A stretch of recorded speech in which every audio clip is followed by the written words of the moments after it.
07931 152 448. Or check out our website on www.ktrrecords.com. We have been in business since 2004 and also undertake community projects. So for your remixes, dubplates and all your sound editing needs, why not contact KTR Records, official sponsor of World Jam Global Radio. KTR Records, coming your way.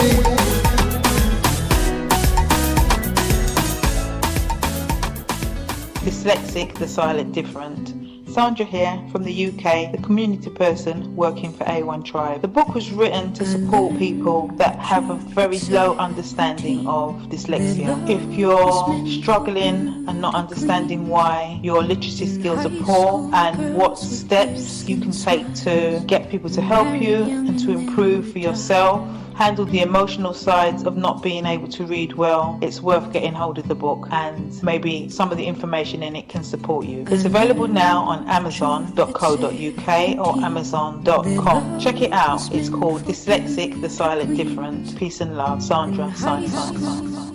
Skunkworks Digital, a digital marketing agency that designs high quality websites and email marketing campaigns. Need help? We can update and maintain your current website. Your website is an extension of your business. From large to small, we're here to help. Contact us on www.skunkworks.dev. Skunkwork Digital, the new breed of agency for the digital era. Do you like music like this? Great music all the time. Or like this? The music you love. Maybe this. Great music that makes you want to turn up the volume loud. Or life track like this. Especially where human life is concerned. Surely, sooner or later, people will realize that lives actually matter. Then you're in the right place.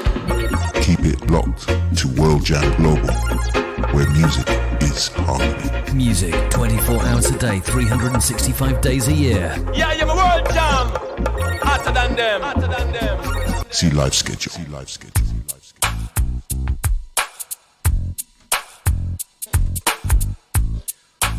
I want to say another big good evening going out to each and every single one of you. This is Kervin, Julien. I paid for my crime. With another edition of Issues Today, live on World Jam Global Radio. I paid for my crime.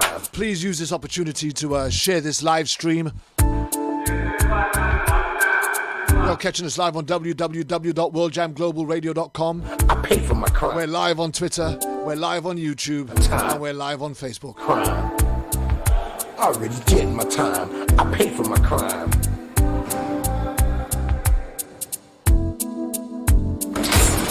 Back in the day, I didn't really care about the system. It was all about survival. It was do or die. I had too many rivals. I was too young and foolish to stay in school. I learned my lessons in the streets. There was not a man I couldn't beat. I was good with my hands and very quick on my feet. I was swimming in women. I had girls all over the street. I was getting money. Life was so sweet. Now things have changed. The whole game has been rearranged. I'm a changed man. Don't need no gun in my hand. It ain't about being no gangster. Life is too short to spend it all in jail. Well, we've got another edition here today, and this week we examine who really speaks for you. In a time where money talks, who gets the cash, who does the work, crime, and where's the results? Already did. Is your money well spent, or just another mouthpiece for law enforcement? Today we ask some important questions. Pay for my crime. Please use this opportunity to share this live stream with all your friends, all your groups. Crime. Big shout out to Tash Keys, Maureen Reddy, Denise Doss, we see you. Please contact TJ, Therese Gallagher, our producer. We'd love to do your story. We've been trying to reach you for weeks. I had to repent. I must admit, I was doing all kind of stupid shit. If you are interested in sharing your story on Issues Today, then just contact me on direct message. Do it again. I was young and dumb. My brain was so numb. And we'll take it up where we left off. But I was nobody's chump. Me and Billy the Kid had a lot in common. Now, for those of you that have been following Issues Today and what we've been doing, last week we interviewed Liana Perez. She was the executive director of NACOLE, the National Association. Right now, he could be facing life. I'll have to get it up again.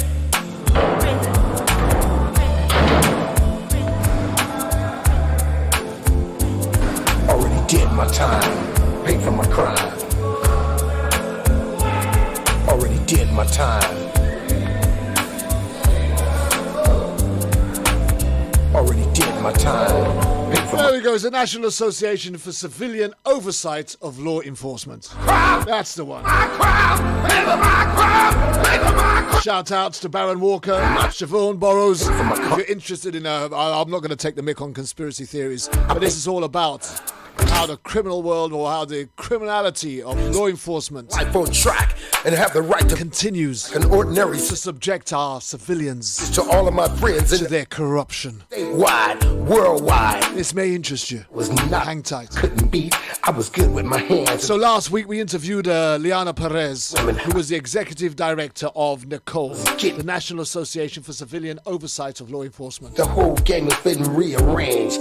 And as I said to my panel at the end of the show when we were talking, being no gangster, life is too short to spend it all in jail. I asked an important question.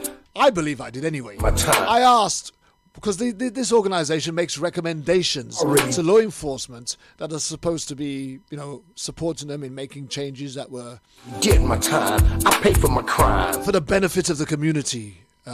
Did my time. I paid for my crime.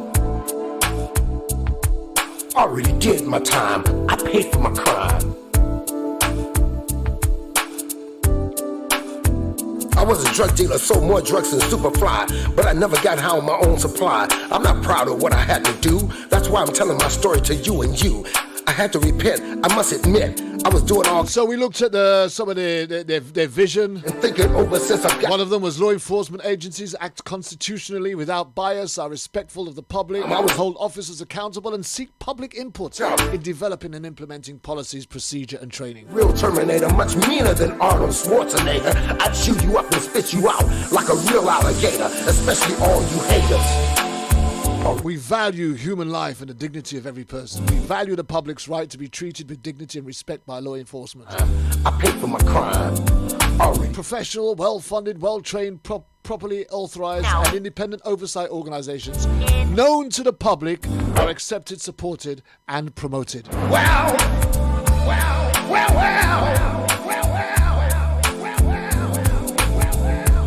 Trying to cope with this living here. These were just some of the claims. But I asked the question. Trying to cope with this. What recommendations have you made that have made a positive impact to law enforcement that the community has been able to benefit from? And bearing in mind, we've been talking about almost between 1,500 to 2,000 individuals killed by cops innocently each year since the records began in 2000. Hallowed be thy name, thy kingdom come.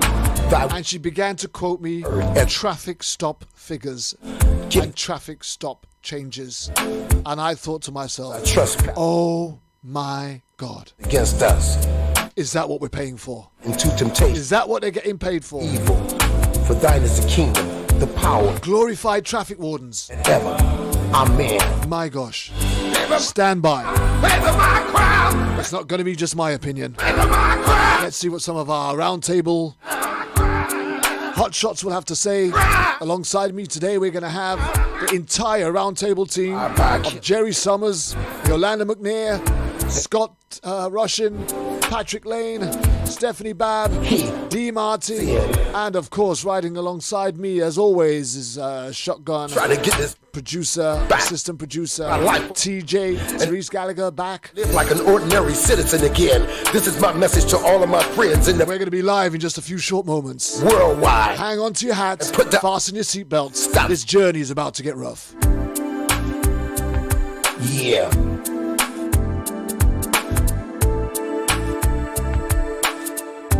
I want to say a big shout out to my dear friend Mr. Michael J. Calhoun, founder of the Daz Band from the R&B Hall of Fame. Dear friend for many years. How we doing, sir?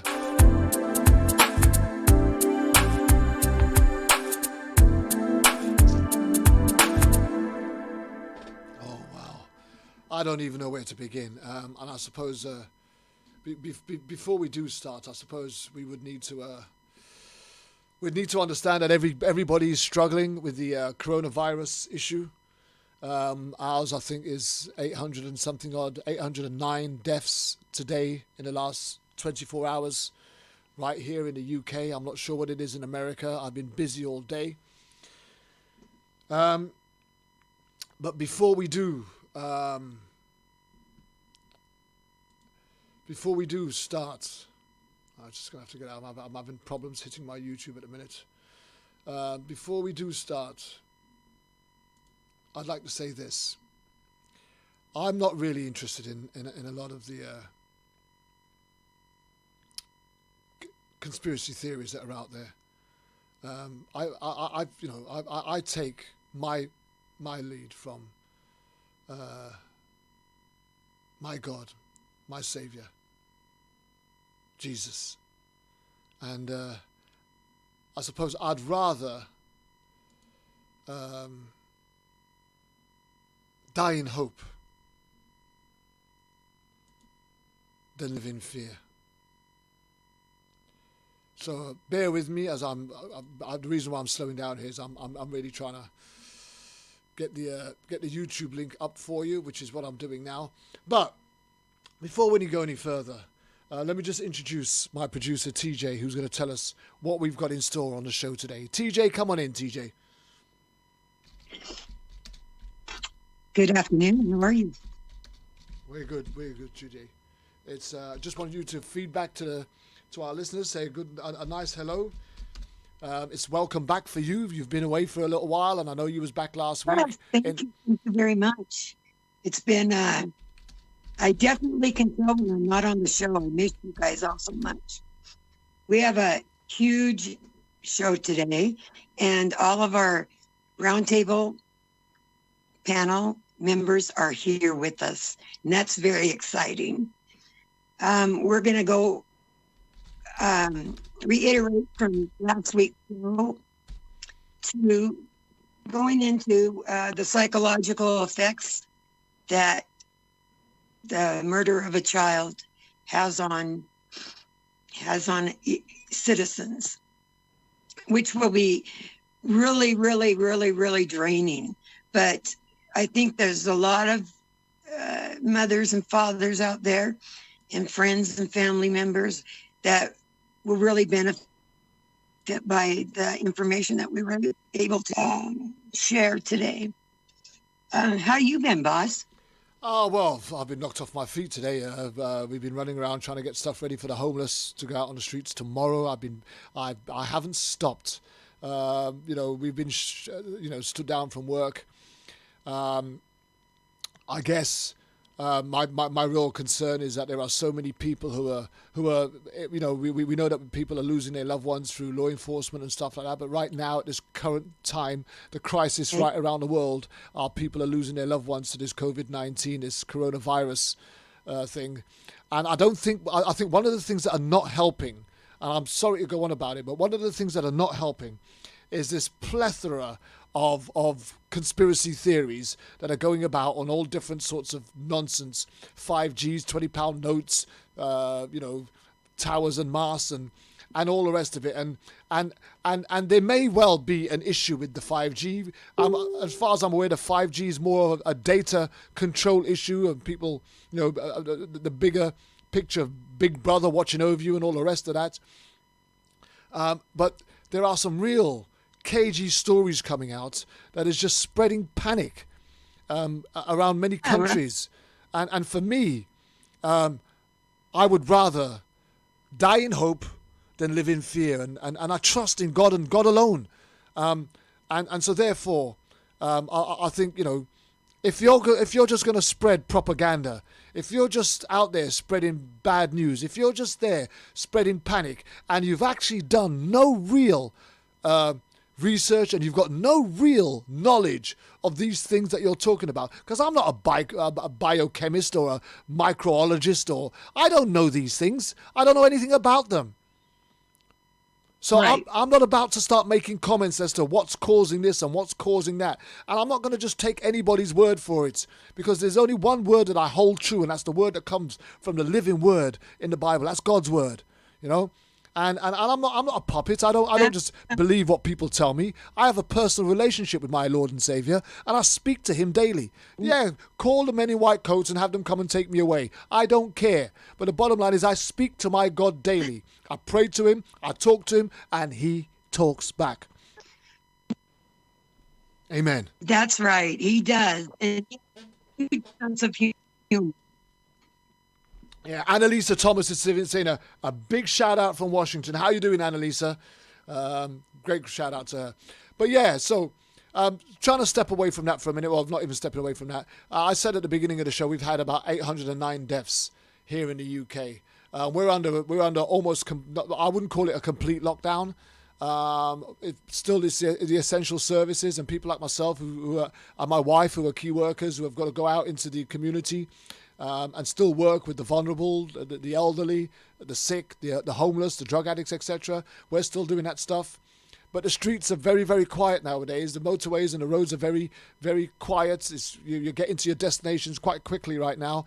And as you go up and down, you're seeing that the streets are a lot less busier. And I suppose going back to Sorry, TJ. I suppose going back to these conspiracy theories, they're all saying, while we're all under lockdown, people are putting up 5G masks. Well, if we're all under lockdown and people are putting up 5G masks, then how are you then claiming that the 5G masks are responsible for the people being sick in the first place? If they're waiting to lock us up in order for them to put it up, I don't get it. It's confusing. It's not helping. It's baffling people. It's sending people into panic. All I can say is, without going any further, is stop it.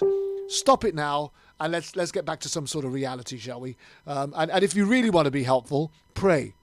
Pray for those that are sick. Pray for those that are going out there and putting themselves at risk and in danger. Pray for those who are having to leave their families behind. Pray for the families that are grieving for the lost ones that they're losing in the midst of this chaos and confusion and this fear and panic. Pray. And if there's nothing else that you can do that. You can pray. Do something useful. Anyhow, that's me off my soapbox. Go on, TJ. Sorry, what was you saying?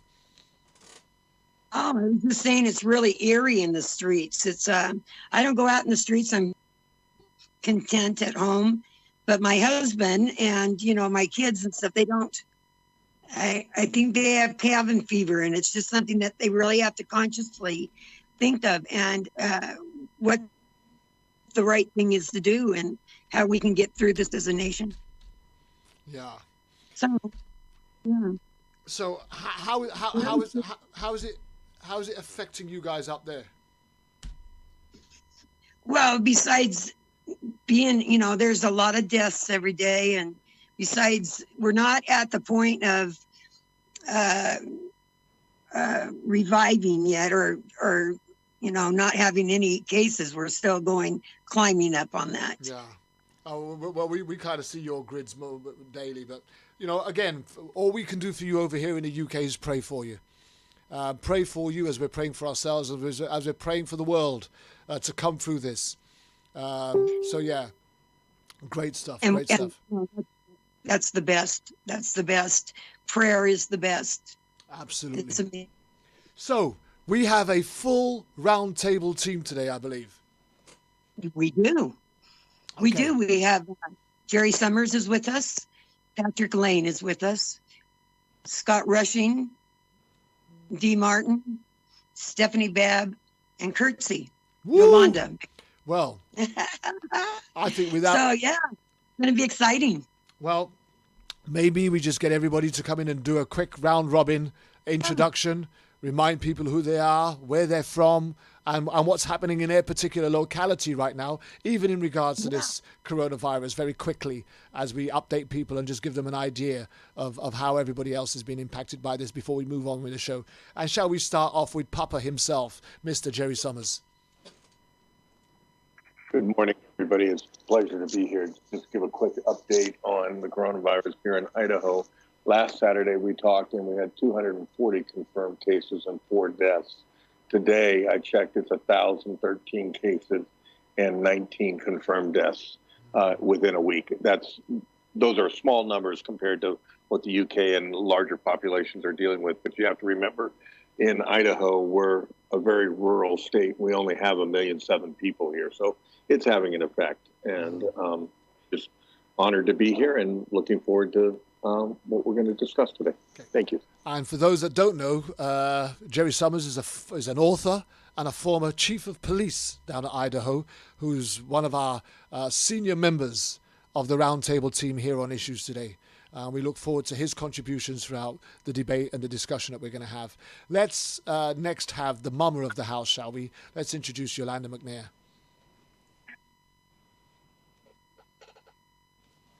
That's when she unmutes her mic. I'm here. I'm here. I was just checking my statistics. Okay. I'm coming up off of the sinus cold, so please don't nobody put out there that I got the damn virus. I don't. We know how people like to exaggerate and think that they know something. Yeah. So we're not going to have that. So far, it was ironic as we were talking earlier. This information popped up. As of April 4th, there are 127,044 victims of the coronavirus, and 1,953 have passed away in Detroit area, Michigan area for this. And sadly enough, it has reached home for me. One of my relatives is in the hospital, and they believe that she has the virus as well. We lost a state rep to it recently, and it was extremely quick. Yeah. He was, not feeling well, went from not feeling well to really feeling bad to passing out before they could even get him in the vehicle to take him to the hospital, and he passed away. It starts to get real. It starts to get real personal when it starts happening to people that we know, right? Right. And then another state rep that worked with him is a good friend of mine, and she just came back negative with her test because they literally worked together. Mm. So you just have to be mindful, people, and take care of yourselves. Look out for those people who thinking that they're invincible. This is not something like that. Just going out to the people that are tuning in on YouTube as well and Twitter, guys. If you feel free to drop in a message or whatever it is. As I get an opportunity to pick it up, I'll drop in the information. Annalisa Thomas has just put into the comments on Facebook that they've got 6,959 cases in Washington, and they've had 240 deaths. When you start totaling these deaths up amongst just the people that you know, it becomes absolutely ginormous, doesn't it, Yolanda? Yes, it does. And this is, you got to look at how small the world really is. Yeah. You hear somebody and how vulnerable we really are. Right. Yeah. Right. Because it'll be, I just spoke with that person. Yeah. And yeah, we need to be mindful of that. We are our brother's keepers. Yeah, we need to just be lifting these people up in prayer. And for those that don't know, Yolanda McNair is the mother of Adacia Miller, who was tragically killed at the hands of law enforcement officer while she was attending a birthday party less than 24 hours before she was celebrating her own birthday. She was just about to become 25 herself when her life was tragically cut short. And Yolanda McNair is also the president and founder member of POST, that's Protect Our Stolen Treasure, and is our senior mama bear of the Roundtable team. It's really great to have her on board and all the work that she does all around the United States of America, supporting families who have been affected and impacted by deaths through the hands of law enforcement officers. So we'll be looking forward to your contributions a little bit later on. And in the meantime, we're going to shift right over to Mr. Scott Rushin, who's going to introduce himself and tell us what's going on in his locality. Well, of course, I'm in California, and I was trying to watch an LA station while I was listening to Yolanda. I don't know the numbers, but I would say we're pretty impacted across the state. Maybe not as much as New York City, which seems to be the epicenter. in Can the I country. can I just say this? Sure. Aren't you lot absolutely gutted that the governor of New York ain't the president, because he speaks well? I mean, his talks are so encouraging. We get his news briefs daily here in the UK, and when you compare him on the podium to Mr. Trump, you're thinking, who got shortchanged here? You don't mean de Blasio. You mean Newsom? I mean, Curo? What's his name? Gavin Newsom. Cuomo. Is that? Oh, Cuomo. Yes, that's the one. Yeah, New York governor. The Yeah. New York governor. That guy speaks for his people. Now I might be he's wrong. got out. He's going. Yes. Do you know what I mean? But don't you guys feel shortchanged that you got Donald Trump instead of somebody like him? Are you asking me? I'm just throwing it out there. The short answer is yes. I'll just leave it at that. Right. Agreed. Because when I hear this guy talking, right, and he hasn't got a script in front of him, it just sounds like it's from his heart. He's talking to his people from his heart. When he gave that press conference to the armed forces, for example, reminding them of what they were committing to and what it will turn into, and saying to them things like, you will remember this day, you'll remember what you did this day, you'll shed a tear for this day, you'll recall this day, and that was such an impassioned message that you'd have expected. That's what the president should have been speaking out to the nation in this time. Do you understand what I mean? Yes. Our leader is I can't think of the right word for it, but no, I'll save you from having to think of it, because it might just have you walking into sin or something, and we don't want to do that. Thank you. Okay. Appreciate it. Yeah. And for those that don't know, Scott Russian is the father of Tyler Russian, who was also murdered, killed at the hands of law enforcement officers while having they claimed he was having a mental health crisis. Well, we'll go into that a bit more as we go through this show. And again, Scott has been a real consistent member of our Roundtable team, and we really look forward to what he's going to contribute to the debate that we've got this afternoon, this morning, this evening, whatever your time zone is. Let us quickly shift to Mr. Patrick Lane, the latest and the first male member of Post, or president of Post, Protect Our Stolen Treasure, in Kentucky, I believe. Come in, Mr. Lane, who wasn't late today for a change. Well, we're the other. Thank you, Kervin. We're the other K-State. We're Kansas, not Kentucky. But here in Kansas, we have so far we have 620 diagnosed cases of COVID-19. We've had 17 deaths.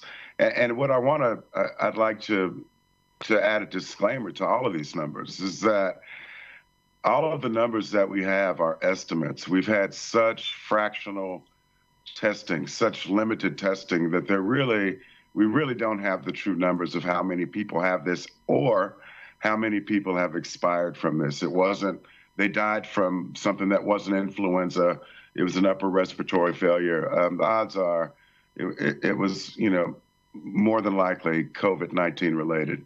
So in Kansas, we're at 620 diagnosed, 17 have died at least. So the city, I'm in Lawrence, which is a big college town. It's the home of the Kansas Jayhawks.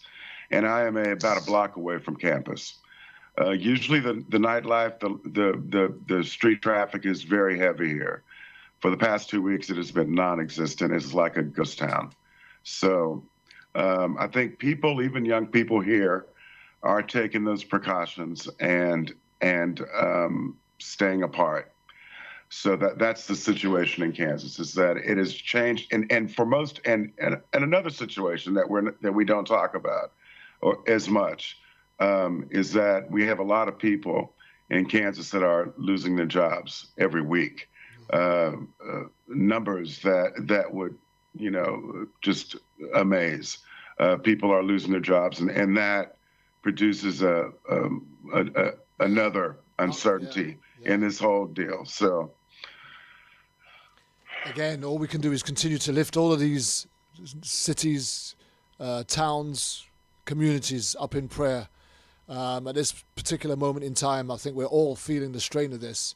And the only thing that remains true, the only thing that remains straight, the only thing that we can rely on is the ever-presence of the Almighty Living God, and knowing that He's there when we lift our prayers up to Him. The Word says in Philippians 4:6, it says, do not be worried or anxious about anything, but in everything, through prayer and petition, make your requests known to Him, and He will guard your hearts and minds and give you the peace that surpasses all understanding.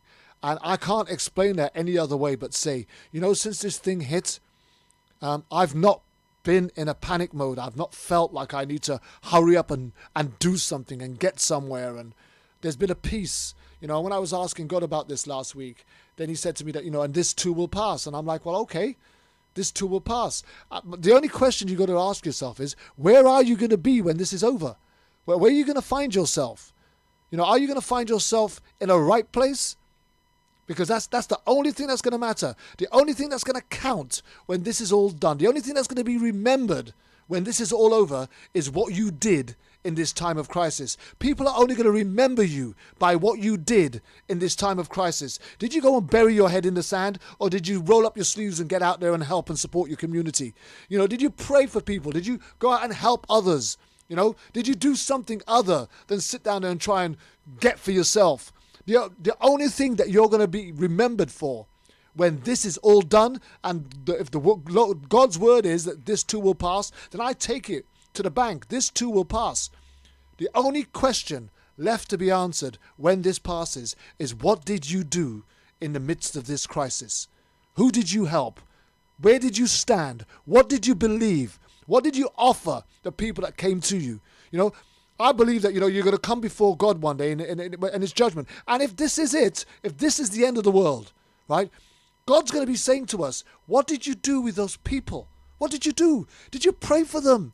Did you offer them hope? Did you lead them to salvation? Or did you run to the hills and hide? That's the only thing that's going to matter. And so for me, that's why, again, I'm standing up against these conspiracy theories and these scaremongers and gossip whisperers and all the rest of it. Unless you're speaking truth, unless you're speaking hope, unless you're speaking life, the best thing that you can do is shut up. Simple. Sorry, I've got to be straight. That's how it is, right? If you ain't helping others, right, then don't hinder others, right? Let's lead them to the glory that is God. That's it. Simple. If you ain't doing that, then come out of the game and leave the battle for somebody else, because our battle is not with flesh and blood. Anyhow, that's me. I keep doing this. Sorry. And for those that don't know, Patrick Lane is the uncle of Tyler Rock, a young budding musician, another individual whose life was taken at the hands of law enforcement officers. And again, is like a brother to me. I love this man so much that I can't shout his praises enough. And what he brings to this round table, you couldn't put a value on it. But it's such a pleasure to have him on board, and we look forward to what he's going to contribute in this particular discussion as well. Let me swiftly move on to Stephanie Babb. Stephanie Babb, how are you? I'm good. So we want to get back to Oregon. So far, we've got 899 cases. We've had 22 deaths. There's been 17,500 tests, and whereas 16,500 have tested up negative. Here in Lane County, I'm in Eugene, Oregon, here in Lane County, there's been a lot of concern about the homeless population and getting people the help they need in this time of crisis. I want to put out there that in Oregon, we have a 3-digit number for COVID-19 updates, which is 211. And for those that don't know, Stephanie Babb is the sister of Captain Brian Babb, who served in the armed forces, did 2 terms out in Afghanistan before his life was cut short, executed, shot by the sniper's bullet of a SWAT team on the doorstep of his home while going through a mental health crisis. And his life could have been better saved, supported and protected, other than being taken on that particular day. And again, Stephanie Babb, I can remember quite clearly when we interviewed her on the second occasion, and I had this long-running conversation with TJ. We got to get this girl on our roundtable team. And I'm so proud and honoured that she accepted, and she's been an ever-present since, and the contributions that she gives is invaluable. And again, we look forward to exactly what she's going to bring to the table when we go through this discussion today. And finally, our last roundtable member is my very own little sis, Dee Martins. How are we doing, Dee? Good morning, everybody. I think my roundtable members and family has stolen all of the thoughts out of my mind at this point. So you guys all have covered exactly what I was going to say. I honestly don't feel comfortable repeating the numbers because, again, I don't believe them to be completely accurate.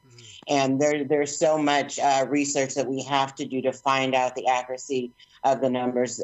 Initially, we're not being told the honest truth, and that's been from the beginning.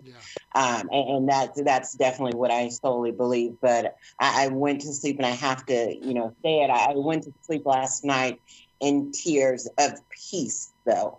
If that makes any sense, because I believe solely that this is not something. This is definitely something that, in my faith, I firmly believe that this is something that we've been warned about for a very long time. And had we not paid attention to some of the signs, this is obviously something that was going to happen, but this is not something that we cannot bounce back from. I definitely say that a lot of my family and distant family has been covered by the blood, and I'm so comfortable in saying that because the peace that comes over me is that I am protected, and I get it, and I completely understand it.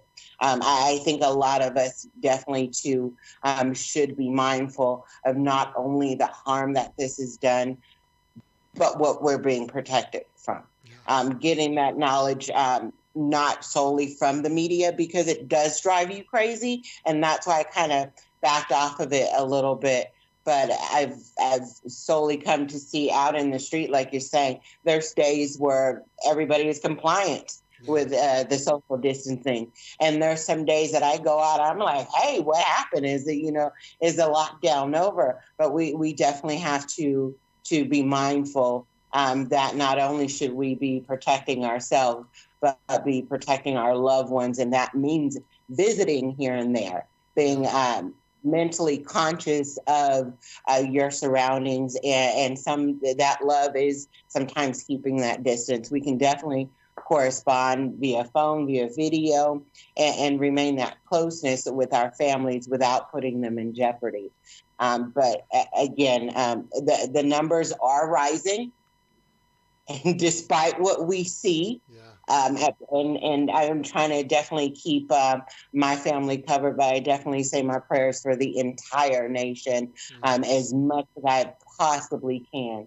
And you guys as well, definitely plead the blood over the situations and keep you all protected. But this is you understand life so much, the word so much, to where things have been unveiled to the believer. So there comes a large portion of peace in the midst of this madness. So I definitely can say that. Amen. And for those that don't know, Dee Martins is the sister of Andre Gladden. Andre Gladden was the young man who was executed, murdered, shot dead on the doorstep of a stranger's home while going through a mental health crisis. And unfortunately for the police, before they even wrote their report, claiming that he had tried to grab their knife, attack them with a knife, swung after them with a knife, before they actually realized that Andre Gladden was registered blind and could have absolutely had no knowledge of where the knife was, let alone what direction to swing it at. But still, the fight for justice continues. And Dee Martin is my very own little sis from across the pond, whom I love absolutely dearly, who has a great contribution to give to this Roundtable team. And I'm really looking forward to having, it's been the first time in a long time since we've had the whole team together again, mainly because Jerry has been otherwise engaged, but we've got the whole team together today, and I'm really looking forward to what this is going to do. So I'm going to just leave a final word with our very own assistant producer, TJ, who has been off sick for some time. I know we've done the introduction of her, but for those of you that don't know, TJ's story in becoming the assistant producer, and she's now been with me for a year and several months now, is that she also lost her son Travis at the hands of law enforcement, murdered, killed. And I did her show somewhere, I think 2 or 3 years ago. And then we've reconnected, and she's now my producer for the show. How are we doing, TJ? And I know I've introduced you already, but come on again, one more time. Yeah. Hi. I'm anxious for the show to start, boss. Okay. And I want to thank everyone for the introduction. Aren't they wonderful? I just love them. Yeah. And to pull their knowledge together on today's show, it's going to be fabulous. Let's start, boss. Okay, let's start. So here we are, and the theme of today's show is community accountability. Who speaks for you? This is on the back of last week's show that we did. We did a show with Liana Perez from Nicole. And Nicole, if I can just bring it back up for you again, stands for the National Association for Civilian Oversight of Law Enforcement. And I could remember one of the earlier comments that was made by Scott Russian, who said that he'd never heard of them up until this time. And he did a lot of research. And in fact, to be honest, Scott Russian almost had the first hour.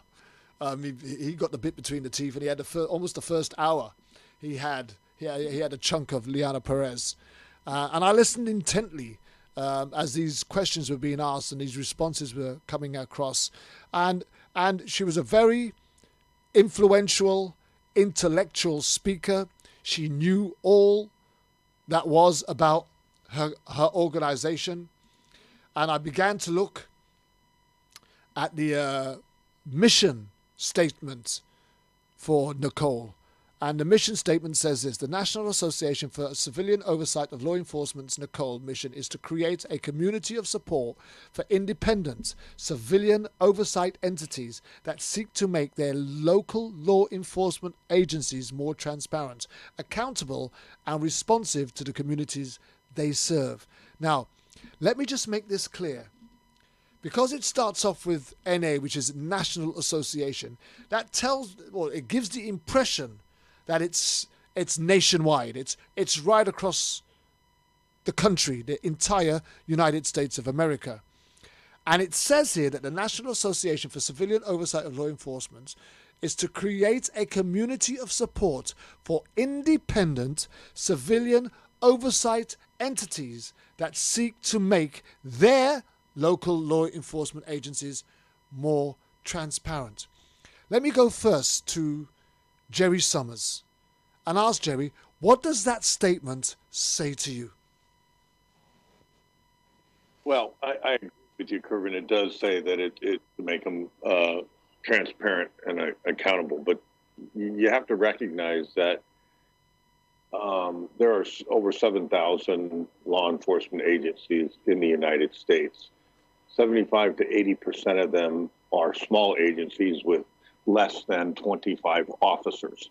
So when you start looking at the fact that Nicole has 160 citizen review oversight committees. That's 2%. It's 2.2% of all law enforcement agencies. Now, one of the biggest problems I found is it's a great purpose and it's a great mission statement, but unless you have some strength in those oversight committees with regard to oversight of the leadership of an organization, one of the things I tried to make very clear last week is that strategy and culture is a top-down theory. It starts at the top with the chief of police or the sheriff, and it is infused downward through the ranks. So when you have a culture in an organization like you did in let's say, Ferguson, Missouri, where when one incident can spark a community outrage, it tells me that there's a culture, there's a systemic problem within the organizations, and the community was finally to a boiling point and blew over on that. We've got to start getting and holding the head of the agencies responsible, and the only way to do so is to make those citizen oversight committees, give them some teeth in which they can call for the termination or the resignation of the head of an agency if they're not being transparent. Hold on 1 second. 1 second. I've just got to do this because I've got some people in Coventry who've got me live on a big TV screen, either in their living room or wherever it is that they're sat, and they want a big shout out. So let's just give Jerry and Jen and Eve a big shout out. They're here in Coventry, and Jerry and Jen want a massive shout out. They've got me on a huge TV screen, and they're watching this live. I had to do that. Sorry, gentlemen. They've sent me a message. Please, could we have a shout out? There you go, Jerry and Jen in Coventry. There's your shout out. Thank you for watching. I hope you're going to enjoy the show. Right. Let me just move on to Scott. So, Scott, as somebody who has lost their loved one, you jump onto in the internet and you're looking for somebody to support you with this because you know what you're looking for. You've lost your son to law enforcement. You're getting very little feedback, dash cams not coming forward, and you're trying to find out who could help you. You come across Nicole, mission statement, the National Association for Civilian Oversight of Law Enforcement. Mission is to create a community of support for independent civilian oversight entities that seek to make their local law enforcement agencies more transparent, accountable, and responsive to the communities they serve. Now, I understand what Jerry just said, and I absolutely spot on, and I get that, and I understand why he said that. But Jerry will say that because Jerry is former chief of police, and he sees it from that sphere. But you would be somebody who would be looking for that help. And you come across this website and you see this mission statement. What does it say to you? What would you take from that? And would it encourage you to go and seek them for help and support? Basically, I don't want to be too critical of Nicole because I feel that certainly Leanna was our guest, and we didn't want to, ambush her with critical questions. And I don't think we did, Kervin. I think you did an excellent job of, as you always do, of getting to the core of the problem, to the kernel of the issue. And Jerry and I, made our observations. I think the weakness of Nicole, if I were going to be critical, is they're trying to be too politically correct. To put it mildly, they're trying to play nice with the 7,000 law enforcement agencies across the country. And frankly, my mindset is I'm angry and I don't want to play nice. Yeah. So I think that's your question. How do I feel? I feel it's fine. I think it's a worthwhile goal. But no, I'm angry. I want action. Yeah. And I don't see Nicole. Their mission is not really to advocate for someone like me or for someone in our roundtable like Stephanie or, like Therese. It's their goal is some kind of a political relationship with law enforcement. And I want advocacy. I want the chief I think what Jerry hit something that I totally agree on, is that in my mind, Kervin, the goal of Nicole and ACLU and Black Lives Matter and NAACP, all these organizations should be a coalition, which means different types of people that have that can make the police accountable. And if the chief of the department or the sheriff of the county or whatever the title is, the man in charge, the woman in charge, if they don't live up to the goals of the civilian accountability authority, then they are fired by the civilian authority, not by their own union, by the city council, by the county supervisors. The civilians have the authority to fire. And that's not part of Nicole's mission statement. And that would be my mission statement if I were in charge. So, I mean, one of the things that, and again, I'm with you on this. I think Liana Perez was very brave and courageous to come on the show last week. She put herself in the firing line, and she handled herself very well. Let me just say that. So I'm not here to rip her down. This is not about attacking Liana Perez. It's just that I really was startled by some of the responses and the status of Nicole. And the huge sums of money that go into organizations like Nicole. And looking at their vision statements, point 3 was law enforcement agencies act constitutionally, without bias, are respectful of the public, hold officers accountable, and seek public input in developing and implementing policies, procedure, and training. Now, that to me sounds like a real mouthful, but also something that sounds like, hey, you sound like the kind of people that can make a difference, influence the policing laws and policies that go out onto the streets that we are governed by. Is that not what that says to you?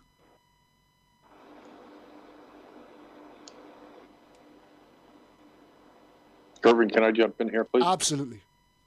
I agree with what you said.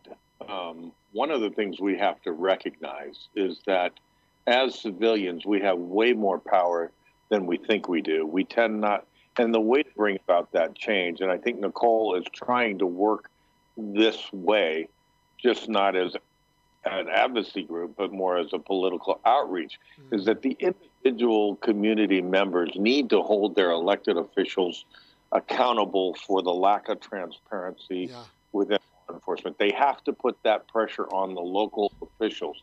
Now, in the case of a sheriff that's also elected and answers directly to the voting community, they need to be putting pressure directly on that sheriff. And the political pressure of the community is what's going to bring about some change. If you put the political pressure on the elected officials for a civilian oversight committee with some teeth, then and the groundswell is strong enough, then you're going to see action and you're going to see things starting to occur. One of the problem is, and law enforcement counts on this, is the complacency of individuals. And I think it was Bruce Carroll that said, complacency is a poison taken one drop at a time. We need to be less complacent and start holding our elected officials accountable for their lack of action in this realm. Thanks. Absolutely. Let me just bring in Stephanie Babb here. So Stephanie Babb, how do we give organizations like Nicole more teeth? How do they get more teeth? Or do we think that they're just going to be a mouthpiece for law enforcement to make it look like they're doing something significant when in fact they've actually got no teeth at all?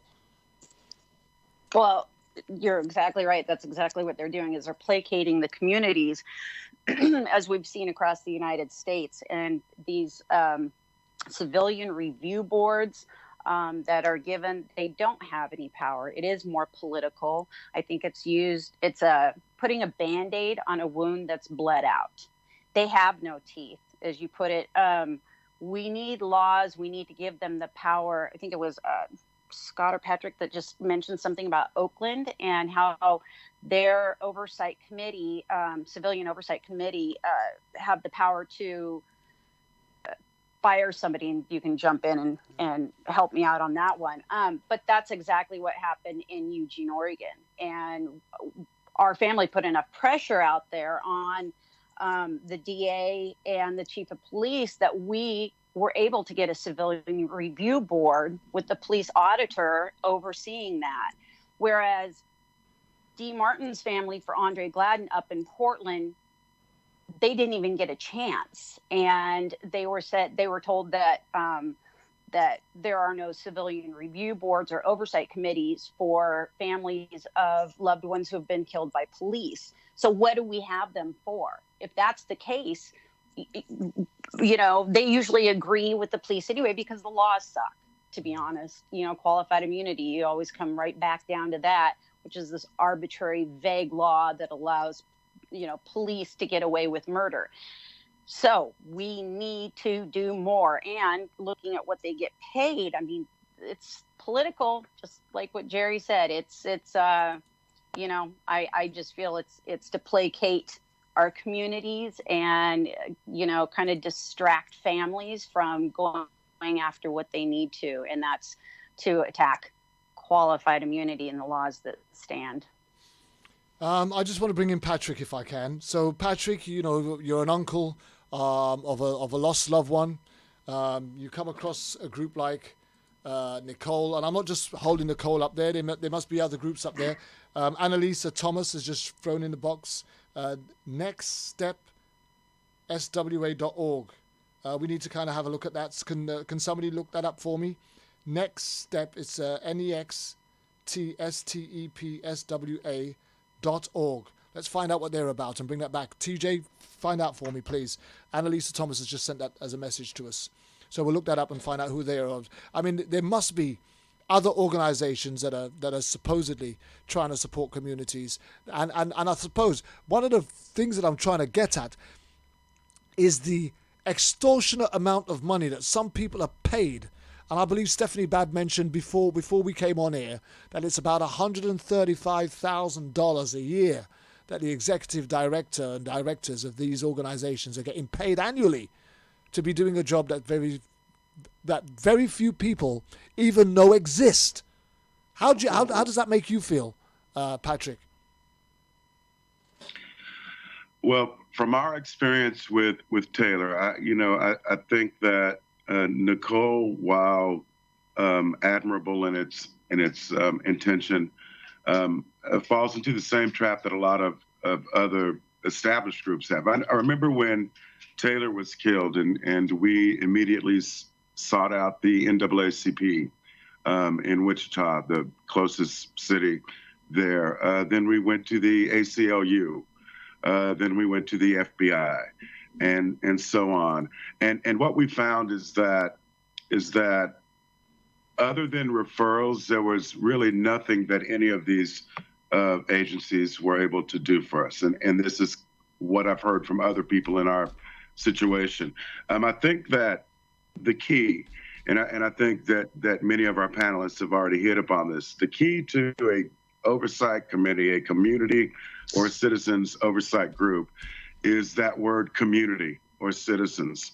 Until we get the people and get the numbers up, that's what gives agencies the sway that we need. I don't see police departments readily giving up the power that they have.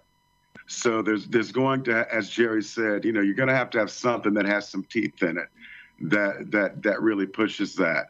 So far, I've heard of very few, if any, organizations that actually have those teeth that could get a police chief or a police officer fired for misconduct. So I think there's a lot of work to be done. I think that the bulk of that work is going to have to be done in our communities and in organizing our communities around this issue. Okay. We really have had, so Annalisa Thomas says that is our new group we have formed to watch the implementation of 1940 here in Washington. So that's Annalisa Thomas's group, nextstepswa.org. So yeah, it's I'm having difficulty trying to pick that up myself. But hey, that's going to be a positive. We need to look out for that. And we'll probably maybe bring Annalisa Thomas back in to talk about what that organization is doing and how it's helping people. Let's bring in Yolanda Thomas. And the reason why I want to bring in Yolanda Thomas at this moment in time is that Yolanda Thomas is the president and founder member of POST, that's Protect Our Stolen Treasure. She travels up and down the country. She's supporting families all over the place, setting up different chapters of Protect Our Stolen Treasures, of which Patrick Lane has become the first male president of the Kansas chapter. And I would have imagined, with all of the work that she's had to do, supporting families, getting them through these crises when they lose loved ones at the hands of law enforcement, it must be a real chunk to chew to find out there's an organization out there getting paid some extremely extortionate amounts of money for doing stuff that don't seem to be doing much at all. I don't know. Correct me if I'm wrong. Come in and say what you feel here, Yolanda. Okay. First of all, when did I get married? You called me Yolanda Thomas. That's sorry, okay. Annalisa Thomas. Yolanda McNair. Sorry, Yolanda. Okay. But yeah, that's very difficult to hear because we are the ones who are actually impacted by the violence, and we are the ones who have to pull ourselves up every day and go out there and fight for our loved ones and our friends' loved ones, and people that we don't even know. And these people want to sit up here and play nice with the murderers, and then they receive the pat on the back of this outlandish money. It's not being put towards the families. It's not being put towards the organizations that are actually out there doing the work. And it's just, they're being paid to perpetuate a fraud. And I'm going to just say it that way. Because if you're not out there doing anything for the families who are actually impacted, you're committing a fraud. And I don't know this person personally or anything like that, but from what I've seen and what I've heard about the organization, honest and truly, last show was the first time I ever heard about the organization. And my daughter will be gone 8 years come July. I think pretty much by now I would have heard about it. Do you know, the thing was that she conveyed to TJ in the lead up to the show that majority of the panel of Nicole were either serving or ex-serving officers. And when I asked her the question on the show, she denied it, point blank. And I don't understand why, but yet she had briefly mentioned one of the women that was on it was a serving officer. I'm a bit confused as to, did I hear it? Did I think I hear it? Did I not hear it? Did you hear it? Did anybody hear it? Yeah, you heard it. But the thing is, why not own what you say? A person that can't own what they say is somebody I'm not going to trust, period. I don't care who they are. If I can't vet your information and what you say you are doing, I should be able to see where your footprints are. I shouldn't have to hunt for them. My biggest issue with this, and I want to bring in D. Martin just after this, after I make this point. I've worked through my charity with drug addicts and alcoholics because I used to be a drug addict and an alcoholic for almost 36 years before I found the Lord. 15 years this year, drugs free, by the way, which for me is yes, it's a tremendous achievement, etc. But the reason why I have the attention and the reason why I have the respect of the drugs and alcohol and criminal fraternity in the cities and the communities that I live is because they know my story. They know how I used to live. They know the changes that I've made in my life to change how I live. So when I speak into their life, when I talk to them about their current circumstance, when I plead with them to change how they're living, when I talk to them about the choices that they're making and the difference that other choices could make in their life, it's believable because they know me. How could you work with an organization that is not, if their main representation is of law enforcement, then how can they have an empathy for the community that they claim to want to support? D. Martin, please come in.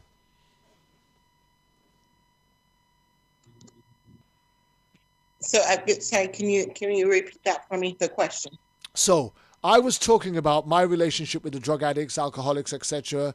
How that makes me empathetic to their cause. So when I speak to them, I'm speaking to them from a place of experience and knowledge. But if Nicole and organizations like it are being represented by law enforcement officers or people of that kind of fraternity, then how can they have an empathetic stance with those that they're claiming to represent in the community? And my opinion on that is solely because the organizations that are being grouped together are members of the exact society, portion of society that does not see this as an issue. So if we have cops or I would say law enforcement that has that ill intent, and they don't see this as an issue, how are these organizations put in place to help the community when they don't see it as a problem? So the root of it sounds like bullshit, if you ask me. There's no way that you can give insight or help to a family that has gone through what your organization is saying that they support or can help with, but you don't understand or see that there's an issue. So that's pretty much like I've said a couple times of when these type of when our family members are being murdered out in the street by law enforcement, then they tend to shoot us this story that says, that kind of points in the direction is, this could have happened, that kind of happened, where we're working to solve the case, or we're working to get all this information to bring the offender to justice. However, you have all the supporting information that could solely place my family member. This is an unlawful killing, but you have all that information, but you refuse to acknowledge that this problem exists. So I think we're kind of getting in bed with the wrong people, is what I believe. If they are the representatives, and let's just look at it again, because some of their goals, right? Assists, supports, and educates jurisdictions considering or developing civilian oversight of law enforcement. In other words, that sounds like they will help local organizations to put together action groups within their communities to become civilian oversight of law enforcement. That's what that sounds like to me. Trains, educates, and sets high professional and ethical standards for organizations and practitioners charged with civilian oversight of law enforcement, provides educational and informational resources relating to the field of civilian oversight and law enforcement, supports efforts and strategies that afford civilian oversight organizations independence, adequate authority. What's adequate authority? And sufficient funding. Here we go. And sufficient funding and staffing. Now, should they not be looking at organizations like Post and some of the many other organizations? You got people like Lori Valdez, you got people like Donna Chizese, you got people like Donna Hayes, you got Candice Brewer, you got people up and down the country that have been doing this thing for years. Right, trying to get justice, trying to mobilize people, trying to do, and not do it the violent way. They're not looking for black box protesting. They're looking to try and get justice and fight the justice system that is inconsistently criminalize and recriminalize their loved ones, having killed them illegally. Right? Should this funding, this sufficient funding and staffing, be sort of like signposting to organizations like Post, etc., and those that are already in the front line battling on behalf of these families? Is that not the direction that it should be going? any of you could answer this, because I'm getting excited up in this place now.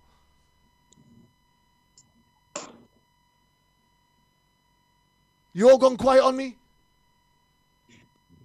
I absolutely agree with you. This is Patrick. I think you're right. And as a family member, when something as unfortunate as this happens to your family, you really are grasping at any friend, any help that you could possibly have, and that is so vital to making it through this, even surviving, especially those initial months of this being the reality. You're really looking for an agency that's going to help you in some way. You're not looking to be placated. You're not looking to be just dealt with. You dealt with. You want something that's going on outside of what has happened to be effective. And my family's experience was that really none of these agencies had any authority to affect one way or the other what police departments were doing. And that's the situation that when this happens that we are thrust in. You really do feel like, and I think the panelists would back me up, you feel like people without a country, without a government, because there is nothing there that really pulls you close.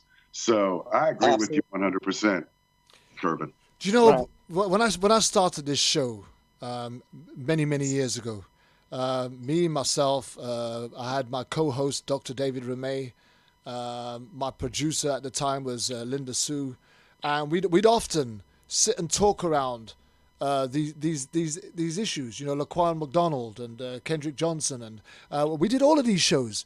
But there was a while where I realized there was no real authenticity to what we were doing. We were just giving opinions. This is how we felt about it. We'd read the article, we'd see the video, the YouTube clip, we'd watch it on the news, and then we'd talk about it on our show for 2 hours. And I just felt that there was no authenticity. So about 4 years ago or so, I started to look for the families of the 4 or 5 years ago, I started to look for the families of the individuals, and I started to make contact with them. And I think for the last 5 years or so, we have not done a show about an individual who's lost his life to law enforcement that has not included a family member. And this round table that I've put together here, apart from Jerry Summers, who's a former chief of police and one of the most honorable men I could ever hope to meet, and he sits proudly at the head of this table, the rest of you have all had family members who have died at the hands of law enforcement. So our audience, when we're talking to people and we're interviewing people and we invite you guys to come alongside and support them, we see the genuine respect and love that's shown both ways, from you to them and from them to you, because A, they know that you've been there, right? And B, they know that you're supportive of where they are. You understand what they're going through. You might have been going through it longer than they have, right? So they respect you for that too. And more importantly, you might know that they're only just going to walk through it now. So you are empathetic because you know what's yet to come for them. And that gives us real authenticity. So how could you have organizations that claim to represent these portions of the community that actually have no connection to the reason why you'd be calling them for help? I want to go back to Scott on that, please.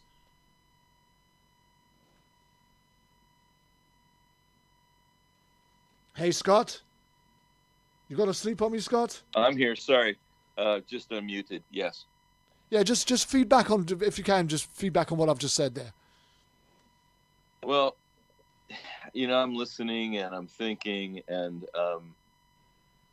what Patrick said, and Jerry and you and everybody.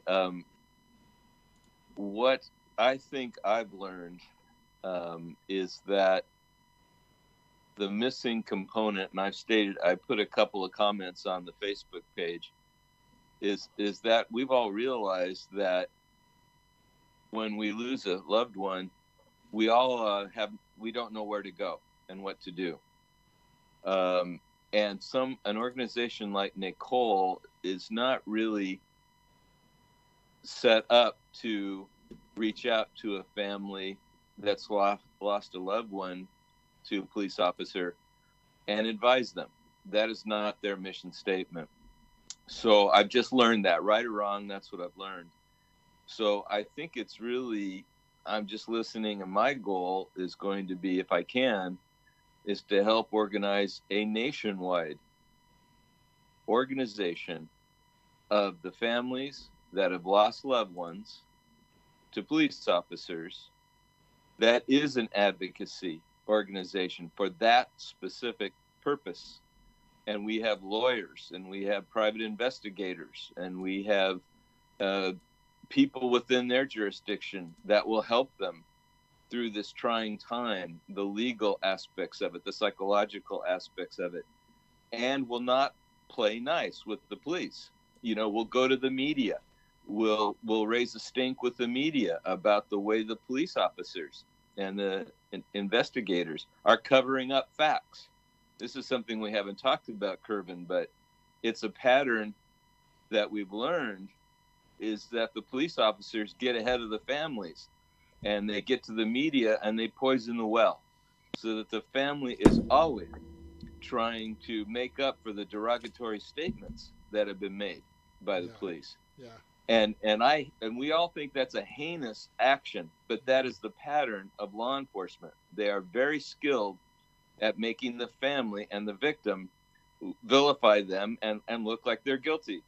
And then the families are fighting emotional, legal, financial, everything from burying a child to the trauma. And there's no organized nationwide. And as I said in my post, just since my son was killed, statistically, about 3,000 people, civilians, have been killed by police officers just since my son was killed.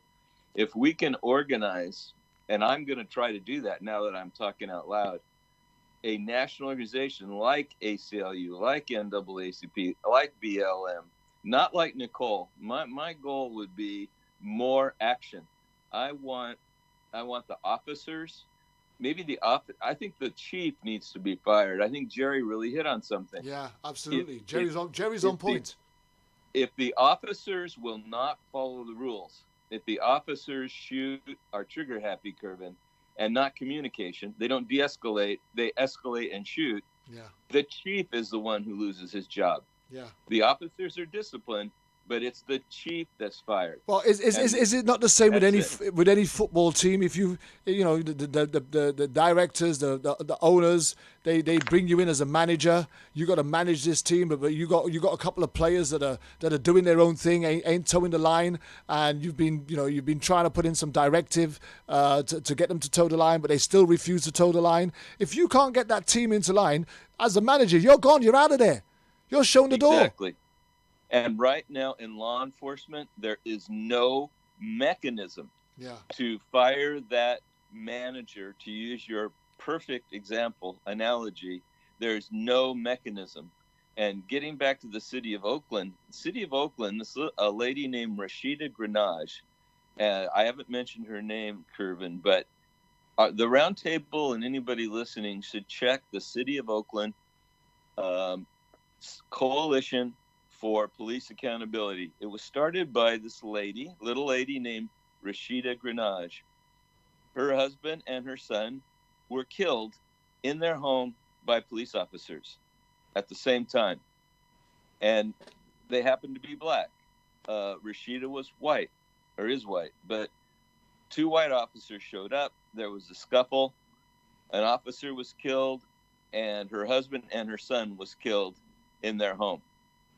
And when it came out that the officer that killed her husband and son had a history of violence and complaints against him as a police officer, she obviously, like all of us, was angry as hell. And this little lady led a movement in Oakland. She got legislation passed by the city of Oakland that the civilians would have the accountability or the authority and to make the chief accountable. And that is not a funded by taxpayer organization. It's completely autonomous of the city of Oakland, but yet the voters voted that the Civilian Accountability Committee could hire and fire the police chief, regardless of what the mayor or the city council says. So she did this one little 70-year-old lady who was outraged by the loss of her husband and son, as anybody would be. She made a change.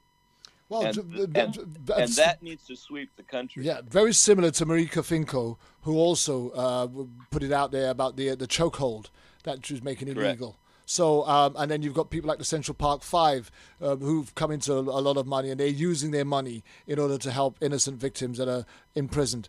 But you see, these people have authenticity.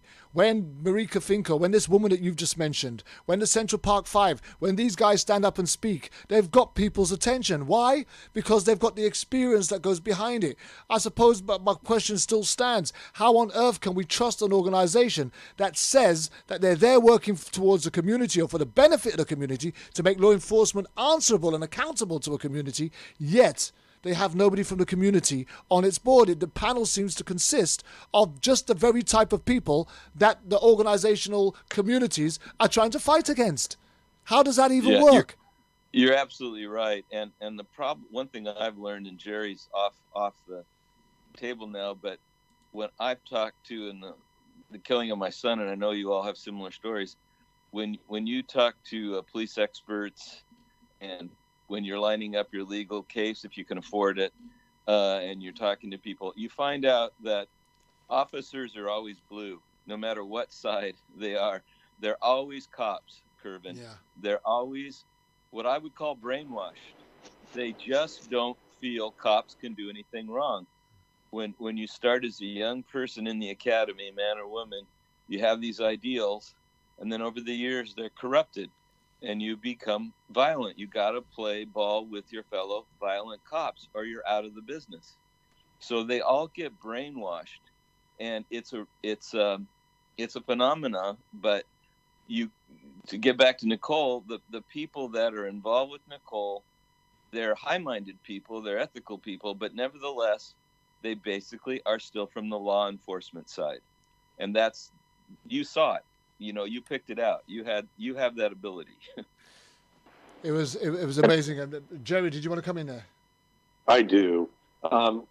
What everybody in the panel is saying is correct. The problem we see is that there is, and it comes down to money. There is more money out there for organizations to support local police and police officers than there is for an organization to challenge it. The laws are in the favor of law enforcement. And I want to take one exception to something that Scott said, and that is that in the academy, you're told that, the officer is always right. The officers know when other officers are wrong.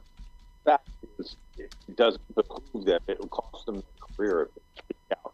So they know it's wrong. They just won't speak out. And there's no mechanism for the honest, ethical cops to step up and say, hey, this isn't acceptable. Hey, this person went too far. Hey, this person actually murdered somebody rather than defended themselves, because they won't be around. They won't have backup. They won't be around. And we need to find an organization or create an organization where we can get funding, because you're going up against a monster. You're going up against a organization and that has all the funding in the world to squash anybody that comes up against them. And law enforcement, its ideal was that we are the people are the police and the police are the people.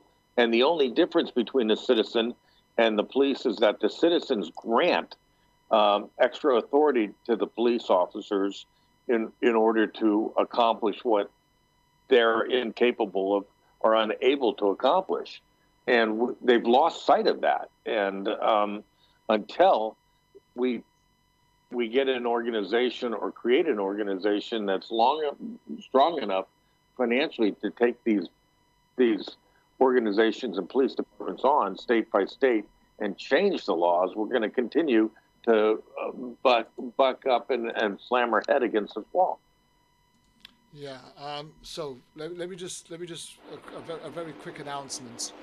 So we are gonna have a part 2 next week to this roundtable, because the second subject that we wanted to hit on, which was the psychological effects and impacts of losing a loved one to law enforcement, is too important an issue for us to just skip over it with 5 or 10 minutes at the end of this show.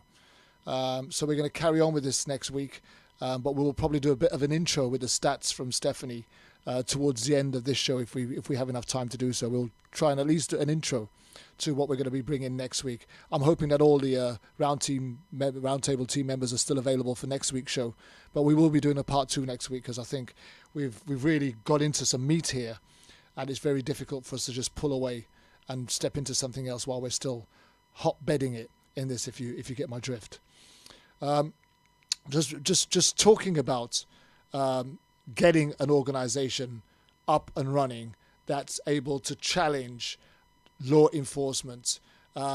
Shouldn't we, let me just go to Patrick a minute. Should we not be looking at organizations like Nicole that says, and it says here, sufficient funding and staffing?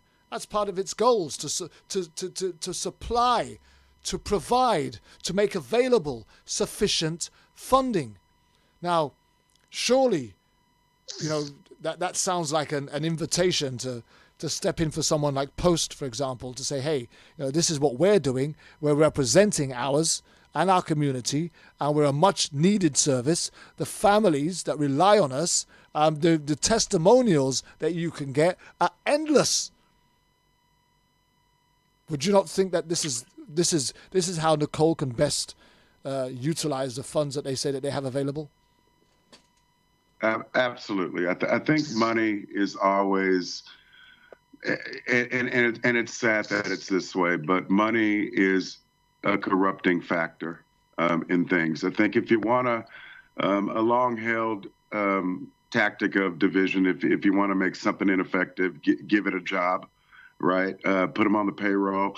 And as a person who's owned a small business, I get that. I get the pressures of all of a sudden you have a payroll, you have overhead, you have things that you have to that have to be provided. But as, and I'm paraphrasing, as Martin Luther King said, we need leaders that are not in love with money or power, but in love with justice. And I think that has to be the line that we all abide by. I think it comes down to what Scott and what so many of us are already saying is it comes down to numbers, and it comes down to getting people involved.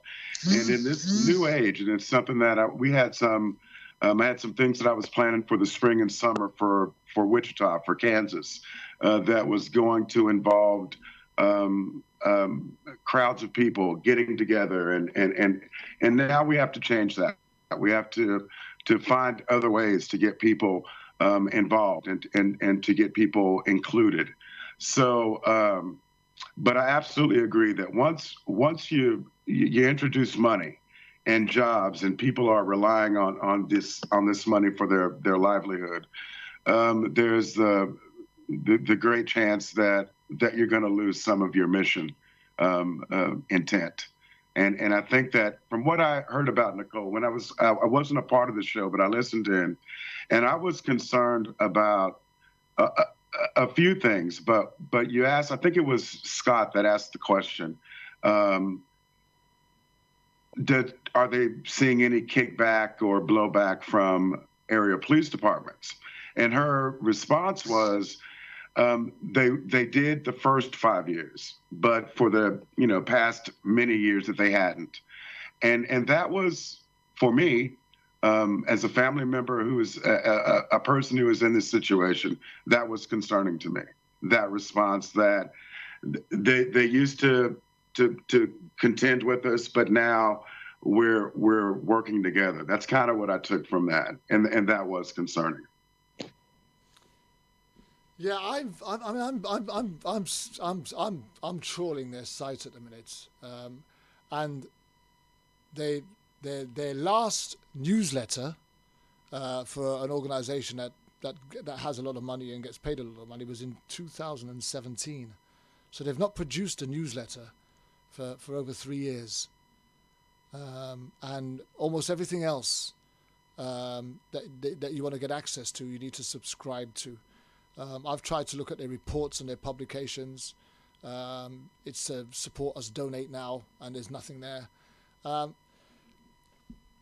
me, it's heartbreaking if you are a member, and I just want to bring in Jerry Summers back again.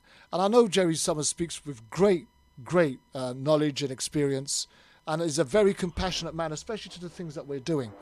But if you are an individual like Yolanda or TJ or Dee or Scott or Patrick and Stephanie who are looking for organizations that can help them challenge the legal system that has them doing the loop continuously, watching their family members being re-victimized and re-criminalized in order to justify an illegal kill or shoot. And you come across something like this that has such a large, apparently large repertoire, and stating that they've got all of this influence and they sit at the table. Again, when I was looking at their last newsletter, they had Brandon Fox, and they seem to be, everything seems to be, he is, however, best known to the oversight community for his work with the U.S. Attorney's Office, where he became known as the man who took down Lee Bakker. And I've seen a lot of this Lee Bakker reference in Nicole, and it seems to be the only reference that they seem to have of something positive that they might have been involved with. Whether they were responsible for it or not, I don't know. But for the past 22 years, Nicole has worked to provide practitioners of oversight members of the community, elected and professional officials, and members of law enforcement with the opportunity to exchange information and ideas regarding civilian oversight of law enforcement. I mean, that's their opening address on their last newsletter of 2017. But here's me, little old me. I've just lost a loved one, and I'm really looking for somebody with a bit of clout. And this is what they sound like. They've got 22 years in the business. And last week, you heard her. You was on the show with us, Jerry, when I asked her, what recommendations have you made that the law enforcement officers have implemented and has made a difference? And she wanted to quote me traffic stop stats out of 22 years. Is that not a big disappointment for an organization that's had huge amount of investment put into it, huge amount of money being paid to people in high positions who are supposed to be sat at the table with people who have influence to make decisions that could change the way law enforcement is seen, or law enforcement is implemented, or law enforcement is officiated?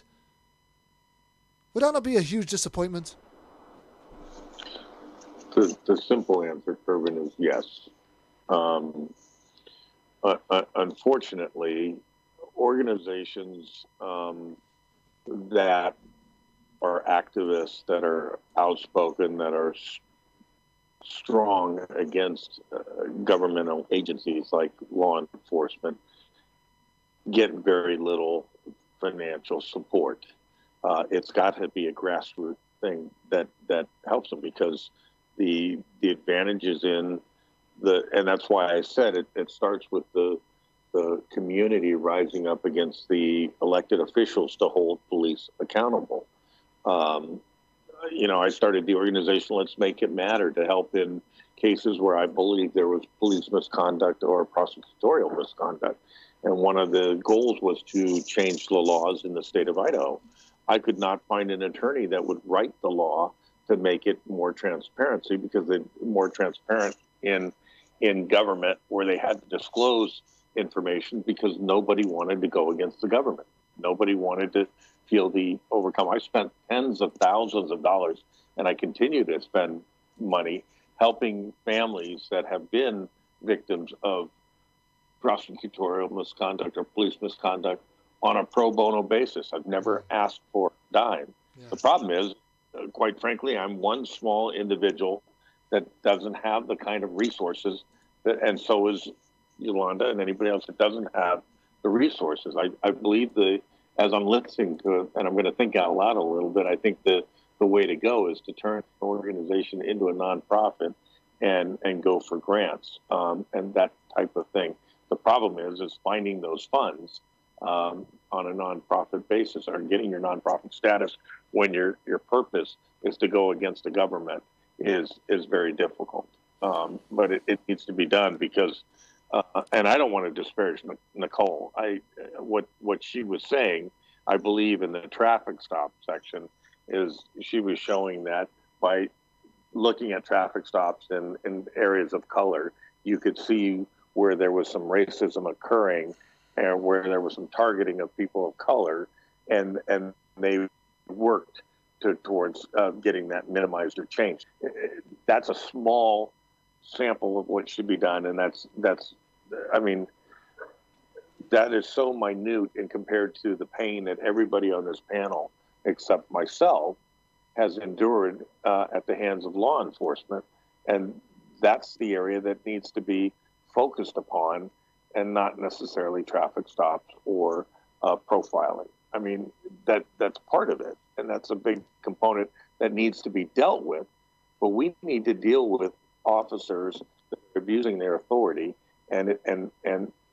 or cultures within organizations that allow them to abuse their authority and get away with outrageous acts of excessive use of force and killings of innocent people. You know, let me just say this, and you guys can come in after this. We've got about 25 minutes left, but I now manage and head up a charity here in Coventry, non-profit. It's a charitable organization which runs out of my church.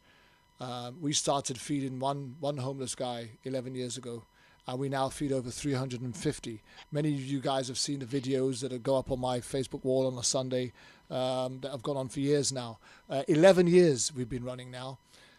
In 2010, I was featured on the Secret Millionaire program, which went out all over the world, where the Secret Millionaire came in, and I was really taken by surprise. It was really done well. I didn't know it was a scam. I didn't know it was a millionaire. I thought it was I was told that this person was a radio journalist that wanted to hang out with me and see what we did on the streets, etc. And then at the end they present you with a huge check. And here's the thing though. When they presented me with the check, the Secret Millionaire didn't want their money to go into my church. They wanted to hold on to it, and they wanted to do something. They wanted me to leave what I was doing and go and run with them. Cut a long story short, I believe that when you stand on the platform that God has given you to stand on, no man can take you off that platform. We stood on that platform over 11 years ago. In 2010, she came with this big check. She waved it in front of us. I had the check. After 6 months in my sock drawer, I sent it back to her saying, "Sorry, I am unwilling to accept this generous offer from you. Thank you very much." And I gave her back her money. And here's the thing. We've never stopped supporting the vulnerable individuals on our streets. We still support over 350 and more. We've even extended it to an additional outreach. What I'm saying is this. Jerry, you might see yourself as a small man with limited resources. But you know, the Bible says this, right? Faith as small as a mustard seed. And why did it say faith as small as a mustard seed? Because the mustard seed grows into the biggest oak tree there ever was. And when you stand in faith to do what you believe to do, you do what you believe to be right, because God has placed it on your heart to do. God doesn't give you a calling without giving you the provisions and the resources to see it through. He that starteth a work in you will see it through to completion, right? He goes before you. So let me just say this. If it's in your heart and God is saying, we need to be doing this, then maybe it's us that need to be doing this. Maybe we need to be starting up this movement. And it's not about what money we have. It's about where our heart is, what we're trying to accomplish. People like Yolanda and Patrick are already doing it through Post Protect Our Stolen Treasures. Maybe we need to be looking at an arm of what we do that tackles, right? That represents, that goes into the community, that supports the community on a judicial front, looking at the skills that are available between us to say, how do we support somebody? Do we take this roundtable, set it to one side and say, guys, send us your paperwork, we'll review it. Do we make ourselves accessible, available to people that want to go forward and proceed, that haven't got the money to go and fork out to all of these extortionate people that are sitting down there creaming off their money and giving them nothing back? Yolanda said it, and I'm sure it was Yolanda when we interviewed Yolanda about the attorney that she had and how her money was wasted in trying to pursue the case. And there are others that have done this, where they've just thrown good money after bad ideas because they're not getting the representation that they had. Jonathan Newton said it on one of the roundtable shows that we did way back a couple of years ago.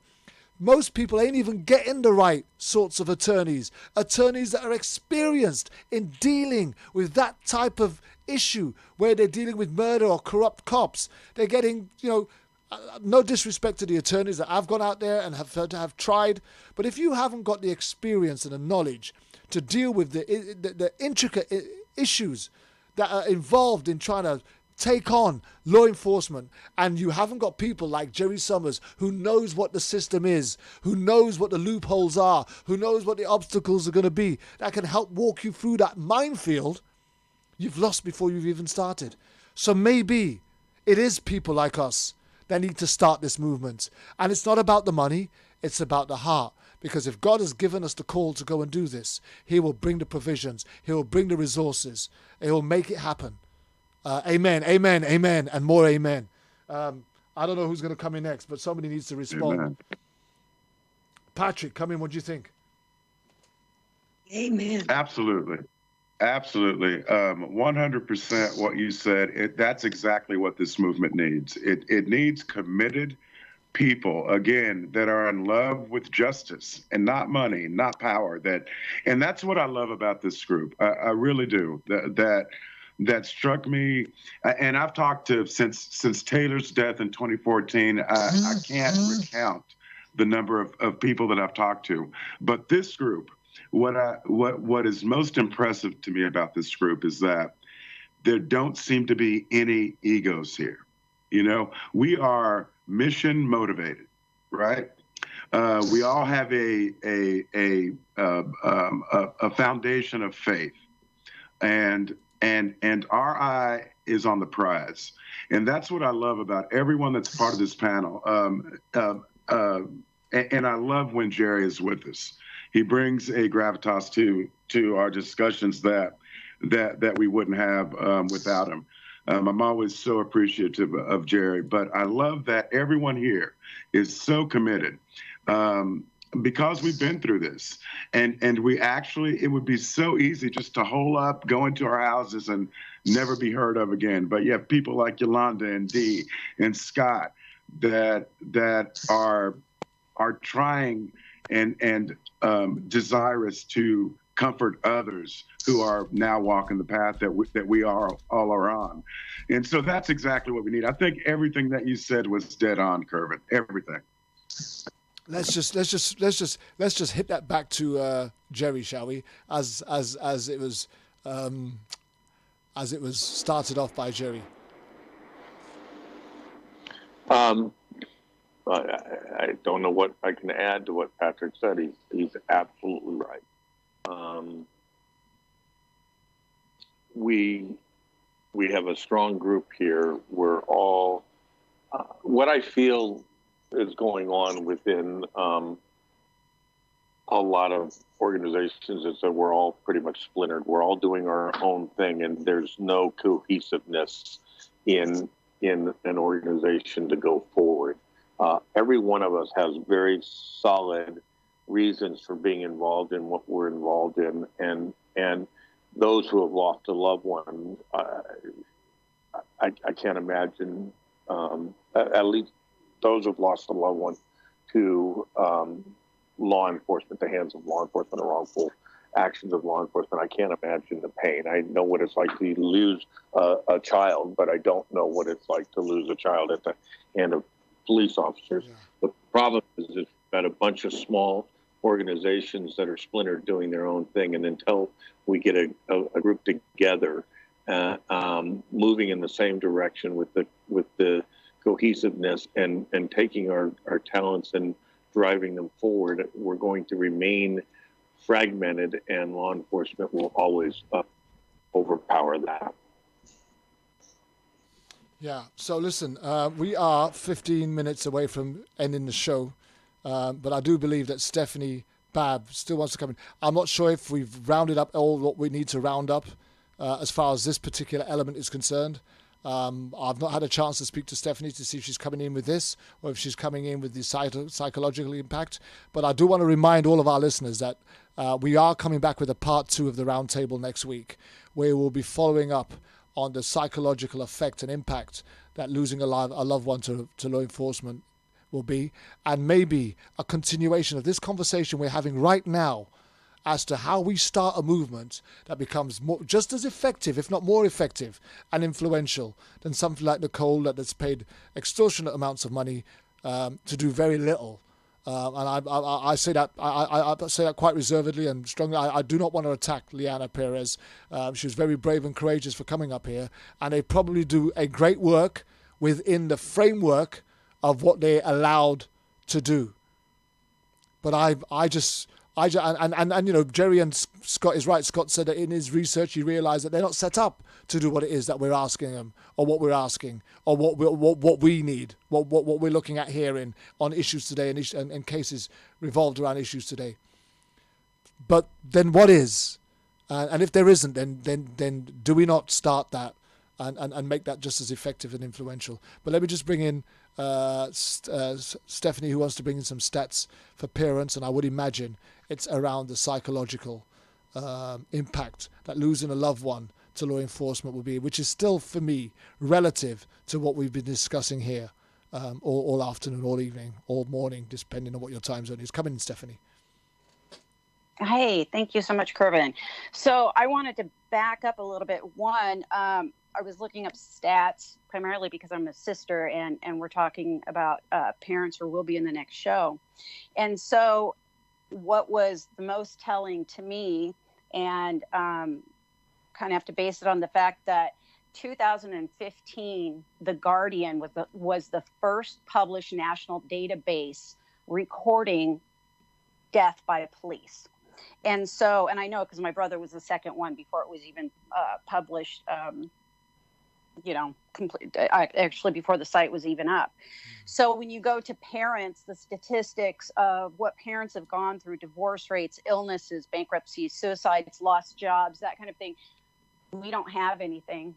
We don't. We have a national organization of parents of murdered children, but specifically pertaining to parents of adult and minor children killed by police. There's just not that information out there. So I'm going to spend some more time and try to pin it down, because this affects so many. I look at what's happened to my mom, and knowing so many people that have been affected once they've lost a child, and what the justice system has done to them, and it just decimates families. And I think that's something that's very important for people to understand, and sometimes putting numbers to things make it a lot clearer for people. But having nothing to refer to me is more telling at this point than anything.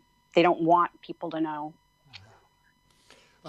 Okay, so we just want to bring in Yolanda very quickly on the psychological effects to just support that. Okay. Needless to say, I know many people who have lost their loved ones to police murder, and it's given them, from situations of PTSD because they were physically present when their loved one was murdered, to the crux of alcohol or drugs to get them through their day and to maintain. These are things that not necessarily were a problem before, but are definitely a problem after. And then there's no treatment because they want to brush you off with prescriptions. When it came to my daughter's death, my doctor gave me, the psychologist and psychiatrist that they sent me to, just hurried up and wrote out these prescriptions. I'm like, I don't need pills. I need some action. I need some justice. I need some help. And the help I need is not in a pill bottle. Well, take this one, it'll help you sleep because you said you're not sleeping. And take this one, it'll help wake you up. And you might be a little achy because the medication that we give you to make you sleep is kind of strong. So take the, no, how about I don't take none of that shit? That's who I am. I don't take shit from nobody. So why should I take these pills to babysit my problem when my daughter is gone and not coming back no matter how many pills you give me? So we need to be more mindful of what our loved ones go through, because the psychological damage is not always immediately presented. It's something that moves along slowly. It may be the person turns into a workaholic, or they just won't stay still. They won't stay home. They be overly active. They got themselves in all kind of activities because they're trying to run away from the reality that their loved one is not at home when you get there anymore. One of the things, Yolanda, and it doesn't actually get recorded very, very often. But here in the UK, back in the 80s, we had the big case. It was the murder of Stephen Lawrence, a young black man who was murdered by 5 white thugs in the southeast area of London.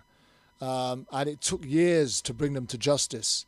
The police knew who they were and didn't go after them. And then it took years to actually eventually bring them to justice and for them to serve time in prison. But one of the biggest fallouts of that particular issue, one of the most saddest things that we as a people here in London and in England as a black community witnessed, was the total dismantlement of the marriage of Stephen Lawrence's mother and father, who were ripped apart in their grief, and yet at the same time in their fight for justice. In their fight for justice, they were both fighting for the same sort of justice for their son, but it just drew them so far apart that it absolutely ruined their marriage. And I would have imagined that when we were talking about issues like losing a loved one to law enforcement, etc., the breakup of relationships, marriages, divorces, fallout from family relationship breakdowns, etc., is monumental. I don't think it's even discussed much, let alone that's even before we get to the elements of medication. Right. And it is a very real part. I've witnessed marriages dissolve because one or the other decides that they know more or they know better, and now it's a war over how to fight for their child, and it should never be that. But then you also have those that turn to other people as their way of coping. Or comfort. They'll do the work, self kind of damage. Yeah. And it's not even necessarily about them wanting to hurt their spouse. They just don't know how to stop their own pain, so they rather inflict more. And it's a psychological game that you play with yourself. You're bartering one pain for another. I just want to very quickly bring in Dee Martin if I can, because we are normally on a roller coaster ride with Dee, live on social media as she goes from highs to lows to highs, as the mood takes. She constantly is missing her brother, her spiritual soulmate, so to speak. But I'd imagine this psychological warfare that you play with yourself, that you go through on a day-to-day basis, trying to pick yourself up and stay positive, stay in the game, fight the battle, fight the good fight, still be there for your family, still be there for the surviving kids, etc. But you're still hurting so deeply inside, yet nobody around you can help you ease that pain.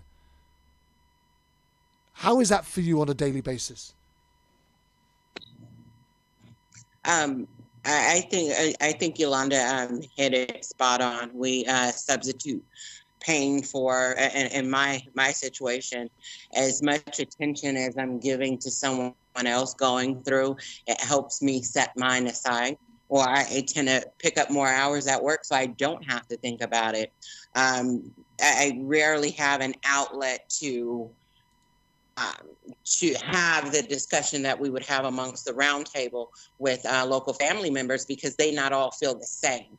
So since we've not received the information that we should have received, or follow-ups here and there, it definitely puts you in the space of no hope, or one having no hope. However, it is devastating. So you definitely continue to battle. And with Saving Grace is having platforms like this and other people that you can speak to that have gone through the same thing. The great thing is us being able to learn from each other and lean on in support of one another. It pretty much is what helps me get through. I definitely have my highs and lows, and sometimes it's more highs than lows. You guys witnessed that.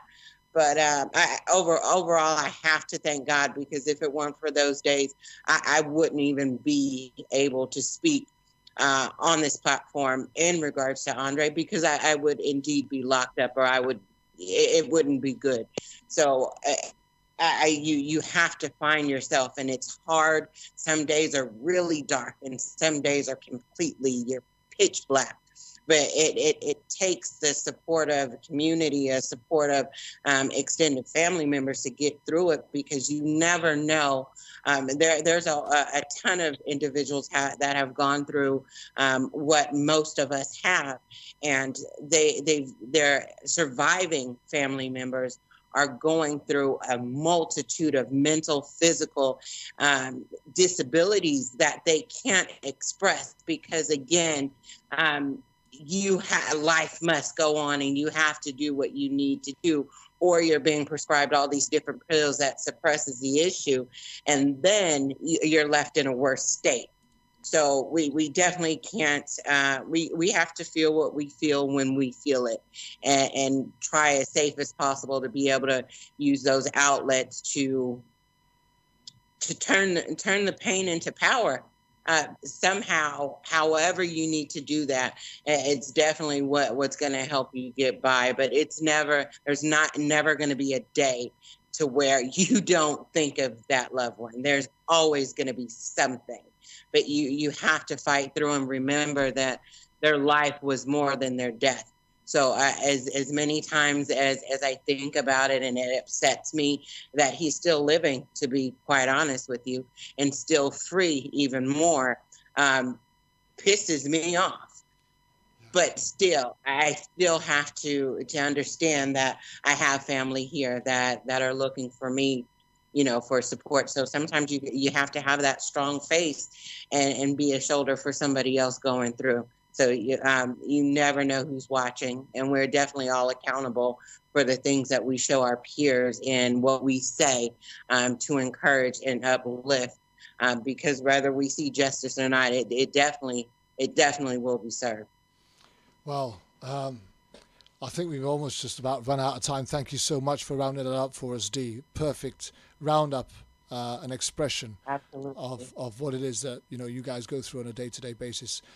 Before I bring in TJ to tell us what we're going to be doing next week, let me just thank Jerry Summers, Scott Russian, Patrick Lane, Dee Martin, Yolanda McNair, and Stephanie Babb, our roundtable team members who've been given such an absolutely fantastic contribution to today's discussion and debate.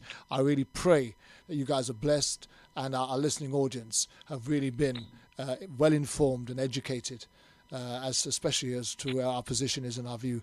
And this conversation that we've already started about starting up a movement, a group, an organization, a non-profit. Yep, you heard it first here on Issues Today, and we're all in. Everybody else has said they're in. Jerry Summers is at the head of the table, and we're going to talk some more about that next week as we continue to go into part 2 of this community accountability. So TJ, is that what we're going to do next week? Send our people home. Is that what we're going to do next week, TJ? Sounds good to me, boss. Sorry, say that again, TJ. We'll just continue on, and then we'll go into dealing with the psychological effects of what murder has on us. So, TJ, I'm going to leave it in your hands to get all of the Round Team Tables members rounded up for next Saturday, where we're going to be going into this as a part 2. So I want to thank you all again. Thank you, TJ, for bringing them all together and managing this so well. I want to give you, the listening audience, a real huge pat on the back for encouraging us to come out here each week and give you this information and share the stories that we do, and the Roundtable team who pour their hearts out to you on a regular basis. I want to thank you all for tuning in and listening. We have now run out of time. It's time for me to get out of here. We'll see you all next week, same time, same place on Issues Today. My name is Kervin Julien, and this has been a pleasure, and I'll see you again next week.